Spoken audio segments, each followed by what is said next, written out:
Before the Switch, Sega was doing what Nintendo don't with the Sega Nomad, a portable Sega Genesis for the console experience on the go. Introduced in 1995 and only in North America at the price of $180, it was the first handheld console that could directly attach to a TV, something the earlier release Turbo Express could not.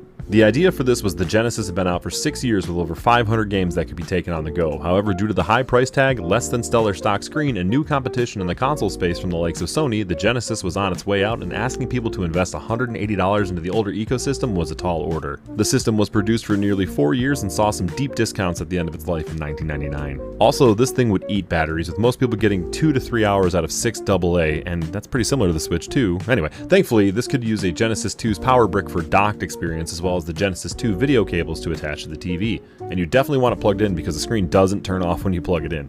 And sadly, when Mom said it was time to go to Ponderosa, unplugging it from the power source resets the system. Yeah, it's not as seamless as what we have today, sadly. As far as software, this works with basically any Sega Genesis cart and a few attachments like Sega Channel, but it does not work with the 32X or Sega CD. Out of the box at least, you can mod it. Sadly, that also means that the Master System is out. As you can see here, when trying to load up a ROM, it just doesn't work. But the idea of having the actual console experience on the go versus the Game Gear version, sign me up. So yeah, the Nomad is one of those examples of Sega pushing the boundaries while also reusing their previous tech. Sega in the 90s is a wild story, so many ideas and loads of corporate clashing, and at one time trying to manage a half-dozen platforms.